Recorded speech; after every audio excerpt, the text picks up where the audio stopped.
The ABUSE that Gypsy Rose Blanchard suffered as a child and the way that she was raised by her mother is very similar to what people experience when they're raised in a cult. The methods of control and coercion that are used even in like toxic relationships are very similar to what cult leaders do and higher ups in cults do to cult members. A lot of people find a lot of similarities and resonate with the experience of cult members when they've been in abusive relationships, and a lot of people say it's like being in a cult of one, and Gypsy Rose was basically in a cult of one. She was in the cult of her mom, Dee Dee. I've had a lot of thoughts on this, and I didn't follow it very closely until recently, and I definitely want to be careful when talking about Gypsy Rose and this topic and what happened to her because it's so complex. And I'm actually super impressed and in agreement with a lot of creators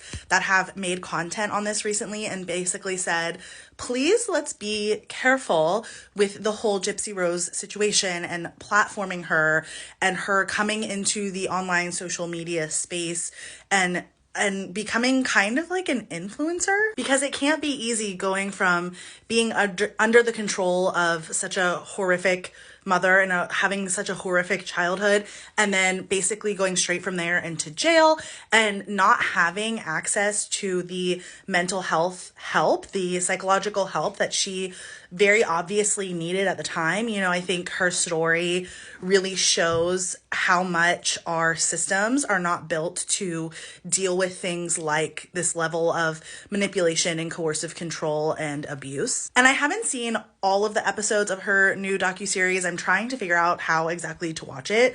I've seen like the first 2 episodes, but I believe she even talked about how mental health and therapy and like psychological help isn't as good in the prison system as it could be. Shocker there. Who would have thought that? And when you're raised in such a coercive and controlling environment, it is normal to hop from that environment into another one that is just like it, that maybe just looks different on the surface, but ends up being the same thing. I talk about cult hopping a lot when you're raised in a cult or even being part of a cult. Sometimes if you don't deconstruct the coercion that you've been under and understand what a cult is, you will cult hop until you understand what is going on, what it is you're seeking, and what is happening to you. And I worry that with Gypsy, she could potentially be doing the same thing if she's not getting the right help that she needs. And I'm not saying she's not getting the right help. I'm not saying there's anything wrong with her right now. I just want all of us to be cautious, and I hope that she is healthy, and I want the best for her.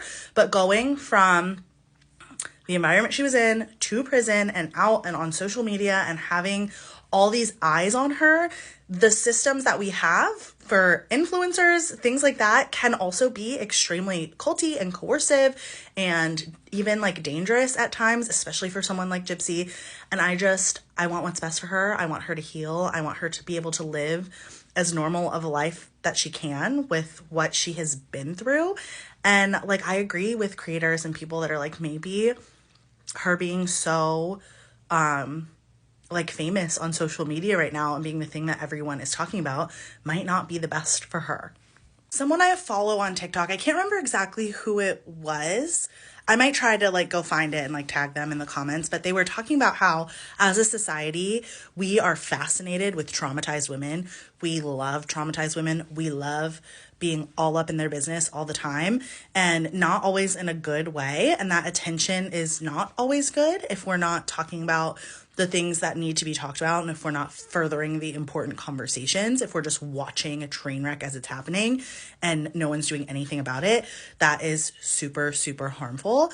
And I hope that we're not all just watching Gypsy as a traumatized woman waiting for another train wreck, waiting for her to have another crazy trauma happen in her life. I hope that she, like I said, can be as healthy as possible, can move on, can get all the support that she needs to live her life moving forward. And I hope we can all give her a little space, a little break, a little grace as she's living her life.